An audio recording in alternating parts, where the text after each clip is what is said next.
everybody, my name is Carey and I'm a 12-year-old composer. On the 10th of July 2026, I finished my 4th symphony, A Journey Through the Universe.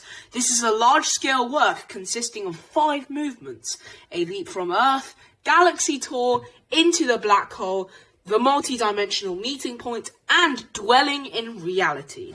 This piece has 21 instruments in total. Well, that is counting violin 1 and violin 2 as 2 separate instruments, and is about 23.5 minutes long. So I take very great pride in this work. But I also take pride in this work not only because of its scale, but also because of its philosophy. This piece, on the surface, it may seem like a straightforward journey through the universe, astronauts going on rockets, things like that, but in reality it isn't. It's a spiritual journey disguised as a symphony. All of these stages represent different stages of our life and what different type of states of mind we should be in. This symphony is made to help us know our place in this universe and to connect with the truth. This comes from my philosophy, cosmological existentialism, that I've recently created. This philosophy basically states that we were created in a multi-dimensional world where many different types of unimaginable dimensions existed, such as emotional dimensions, spiritual dimensions, moral dimensions, and a lot of different varied dimensions. But then through sin and misdemeanor, we fell, and we've now ended up in this world, which I think of as one-dimensional, just having a physical dimension. And then this symphony's goal is kind of to try to get us back to that multi-dimensional meeting point we were from. And I'm just saying that this world that we are currently in is the lowest dimensioned world possible. Like maybe even 1,000 years ago we weren't here. We're in a world with more dimensions, but we don't realize the change. And by the way, disclaimer, this philosophy doesn't necessarily paint the truth. It's just my own opinion. So please do not feel like this is definitely the source of all existence. Okay. So I'll start with the first movement, A Leap from Earth. This movement reflects on birth and childhood. It reflects on the start of our spiritual journeys. And by the way, for each movement, I will play you about 1 minute of music so that you'll get a sense of it, and I'll also do a bit of explanation. So, as you may see, each movement is divided into various sections, and each section has a subheading. So the subheading for this first section is Butterflies in the Stomach, uses some tense string writing, followed by the orchestra coming in, in F-sharp minor, very tense. Our emotions come before we are truly physically born.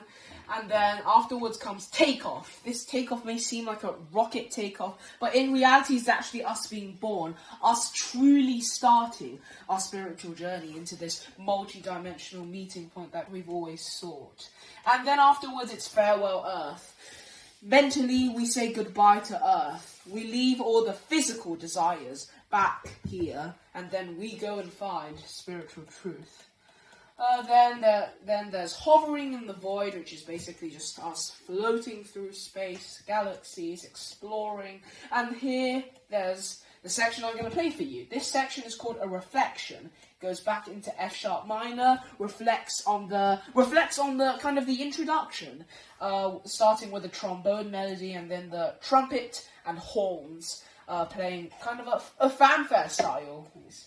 So I will start here and I will end at the end of the movement. So just talking about the next section. This is called Cosmic Propaganda, and it uses very vast and very cheerful orchestration to highlight the lies that the seemingly physically beautiful cosmos has. So this section is probably one of the darkest sections of this piece.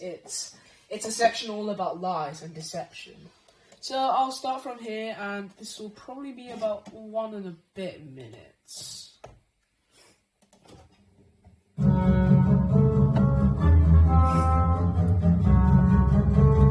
There's the Collegno battuto from the from the cellos and the contrabasses.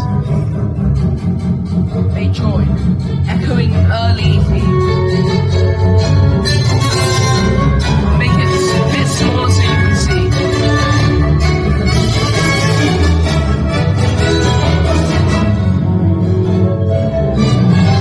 We're reflecting on before we were born, the emotions we had.